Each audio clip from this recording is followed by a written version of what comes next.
பல்லவதேசம் Karthikeyan YouTube channel நேயர்கள் அனைவருக்கும் வணக்கம். தர்மபுரியில நேற்றைய முன்தினம் ஒரு சிசிடிவி காட்சி மிகப்பெரிய அளவில் வைரல் ஆகிடுச்சு. அதாவது ஒரு பிரியாணி கடைக்குள்ள வேலை செய்த இஸ்லாமிய சமூகத்தை சார்ந்த ஒரு இளைஞன், அதாவது வயசு கூட பார்த்தீங்கன்னா 24-25 வயசுக்குள்ள தான் இருக்குன்னு நினைக்கிறேன்.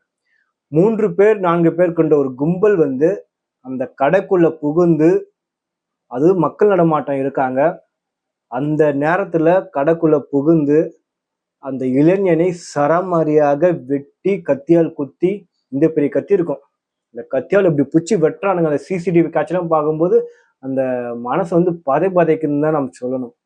அது மாதிரியான ஒரு படுகொலையை செஞ்சிருக்காங்க தலித் சமூகத்தை சார்ந்த சில இளைஞர்கள். இந்த சம்பவம் மிகப்பெரிய அளவுல தமிழ்நாட்டுல பரபரப்பா பேசப்பட்டு கொண்டிருக்க வேண்டும். சாதி ஆணவ படுகொலை, இப்படி இது சாதி ஆணவ படுகொலை தான் சேரும். ஏன்னா நம்ம வழக்கம் போல நம்ம முற்போக்கு போராளிஸ் எல்லாருமே அதான் சொல்லுவாங்க, இந்த தலித் சமூகத்தை சார்ந்தவர்கள் அப்படி சொல்லிக்கொண்டு எப்ப பார்த்தாலும் ஆதிக்க சமூகத்தினர் தான் சாதி, அதாவது ஆணவ பிடித்தவர்கள், சாதி ஆணவம் பிடித்தவர்கள், சாதி வெறியர்கள் அப்படி சொல்லிக்கொண்டு திரிகின்ற இந்த ரஞ்சித், திரைப்பட ரஞ்சித் அவர்கள், எவிடன்ஸ் கதிர், இன்னும் பார்த்து பல பேர் அந்த முகமூடியில இருந்து இன்னும் வெளியே வரலன்னு தான் நம்ம சொல்லணும். அந்த அளவுக்கு மிகவும் கீழ்த்தரமான செயலை தான் அவங்க செஞ்சுட்டு இருக்காங்க. ஏன்னா அந்த பகுதியில அந்த இஸ்லாமிய இளைஞனை வேற யாராவது, அதாவது ஒரு தேவர் சமூகத்தை சார்ந்தவர்களோ, ஒரு செட்டியார் சமூகத்தை சார்ந்தவர்களோ, ஒரு முதலியார் சமூகத்தை சார்ந்தவர்களோ, அப்படி இல்லைன்னா ஒரு வன்னியர் சமூகத்தை சார்ந்தவர்களோ, அவர்கள் யாராவது அந்த இளைஞனை வெட்டி இருந்தாங்கன்னா இந்த ஆர்த்திக்கு பார்த்தா தமிழ்நாடு சோசியல் மீடியா முழுக்கம் பார்த்தீங்கன்னா சாதி ஆணவ படுகொலைன்னு சொல்லிட்டு ட்ரெண்டிங்ல போயிருக்கும். எப்படி இந்த முஸ்லிம் சமூகத்தை இளைஞரை ஒரு வன்னியர் சமூகத்தை சார்ந்தவர்களோ, தேவர் சமூகத்தை சார்ந்தவர்களோ, அப்படிலாம் முத்தரையர் சமூகத்தை சார்ந்தவர்களோ, அப்படின்னா வேற ஏதாவது சமூகத்தை சார்ந்தவர்கள், அதாவது தலித் அல்லாத வேற சமூகத்தை சார்ந்தவர்கள் இந்த செயலை செய்திருந்தார்கள் என்றால், முக்கியமாக வன்னியர் சமூகமும் அப்படிலாம் தேவர் சமூகமும் இந்த செயலை செய்திருந்தார்கள் என்றால் மிக பெரிய அளவுல இந்த சம்பவம் பரபரப்பா பேசப்பட்டு கொண்டிருக்கும். ஆனா செய்தது தலித் சமூகத்தை சார்ந்தவர்கள் என்பதால் அனைத்து முற்போக்கு போராளிகளும், முக்கியமா திருமாவளவன் முதற்கொண்டு அனைவருமே இந்த விஷயத்துல நவ துவாரங்களையும் மூடிக்கொண்டு மூலையில உட்காந்துட்டு இருக்கானுங்க. ஆனா செஞ்சது யாருன்னு பாத்தீங்கன்னா தலித் சமூகத்தை சார்ந்த இளைஞர்கள்.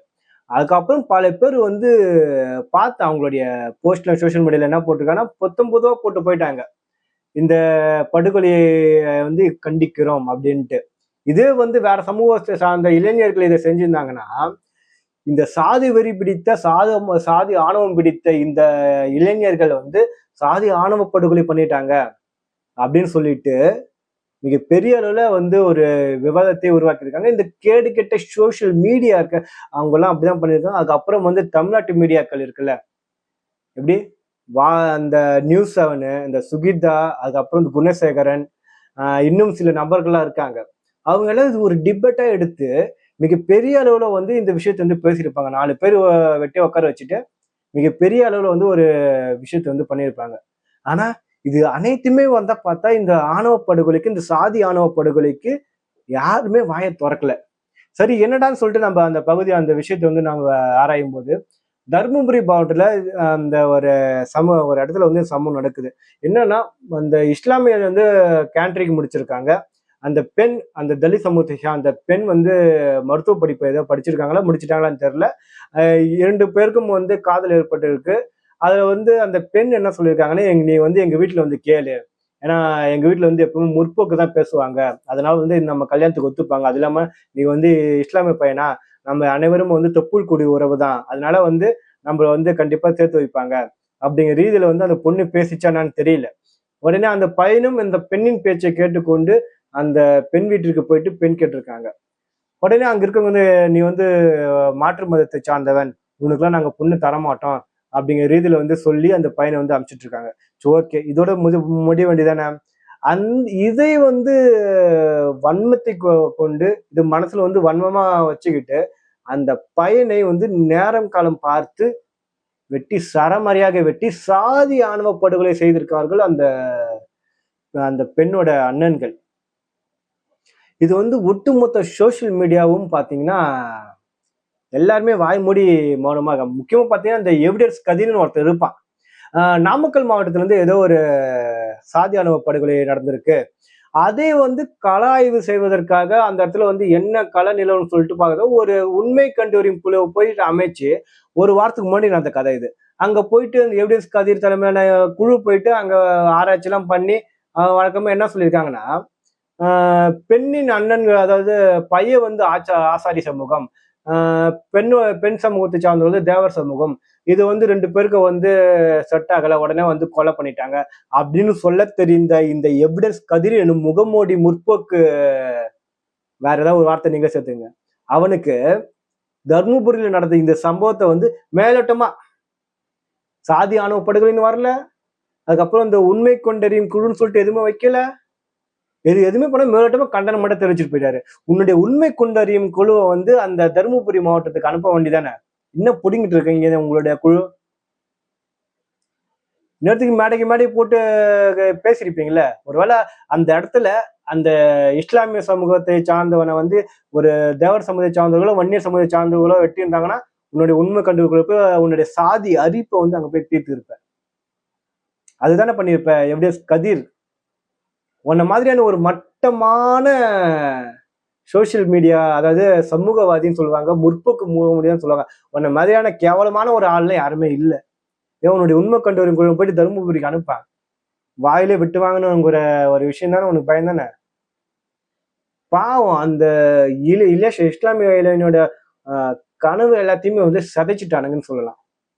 திருமாவளவன் இது வரைக்கும் ஒரு கண்டன அறிக்கை கூட வரலன்னு நினைக்கிறேன். அப்புறம் வழக்கம் போல ரஞ்சித்னா இந்த விஷயத்துக்கு வந்து டிப் போட்டு அப்படி பொங்குவாரு. இந்த வாட்டி ரஞ்சித் பொங்கல, இந்த நீலம் பண்பாட்டு மையம்னு சொல்லிட்டு ஏதோ ஒரு ட்விட்டர் அக்கௌண்ட் இருக்கு, 19 வந்து சொல்லிட்டு போயிட்டானுங்க வன்மையான கண்டனங்கள்ன்ட்டு. இன்னும் பல சோசியல் மீடியாவோட அப்புறம் அந்த நிறைய பேர் இருக்கானுங்க சோசியல் மீடியா, நான் வந்து முற்போக்கு முகமூடிய போட்டுக்கொண்டு பல பேர் இருக்கானுங்க. அவனுங்க அனைவருமே வந்து இந்த விஷயத்துல கப்சிப்புன்னு இருக்கானுங்க. வாயில வந்து என்னத்தை தூக்கி வச்சிருக்காங்கன்னு தெரியல. அவனுங்க எல்லாமே ஒழுக்கட்டே இல்ல, பக்கத்துல இருக்கிற வேற ஏதாவது தூக்கி வச்சிருக்காங்கன்னு தெரியல, இல்ல அவங்களதே தூக்கி வச்சிருக்காங்களான்னு தெரியல. அது மாதிரி ஒரு ஆணவ படுகொலை நடந்திருக்கு, அதை வந்து கண்டிக்க துப்பில்லாத நாய்கள் எல்லாமே வேற ஏதாவது ஒரு பிரச்சனைனா இன்னத்துக்கு அந்த வெட்டினது வேற ஏதாவது சமூகம்னா இன்னத்துக்கு அந்த இடத்துல படையில போட்டு உட்காந்துருப்பானுங்க. கண்ட பல பேரோட இது வந்து வாயில வச்சுட்டு அங்க போயிட்டு கலாய்லாம் போய் பண்ணியிருப்பானுங்க. இது மாதிரியான ஒரு கேடுகட்ட ஒரு முகமூடி முற்போக்குவாதிகள் தான் நம்ம தமிழ்நாட்டுல இருக்கானுங்க.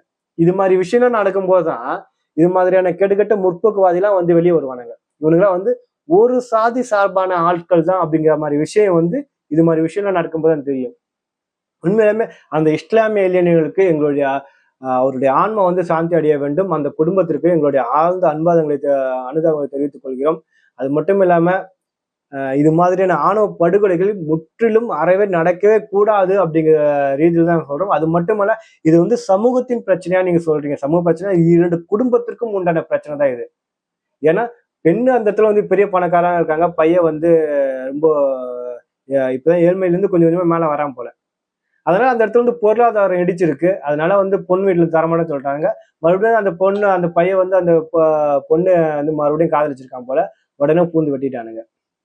அப்புறம் இந்த இடத்துல வந்து இந்த சமூகத்துல நம்ம இழுக்கிறது பார்த்தீங்கன்னா மிகப்பெரிய அளவுல ஒரு தவறு தான் நான் சொல்லணும்.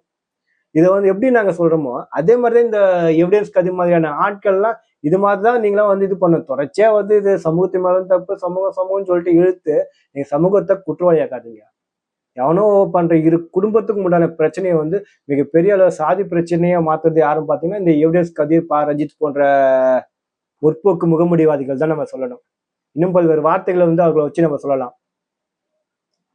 மீண்டும் வந்து அந்த இளைஞனுக்கு எங்களுடைய அந்த இளைஞர் குடும்பத்திற்கு எங்களுடைய ஆழ்ந்த அனுதாபத்தை தெரிவித்துக் கொள்கிறோம். அந்த இளைஞனின் ஆன்மா சாந்தி அடைய எல்லாம் வேண்டிக் கொள்கிறோம். நன்றி, வணக்கம்.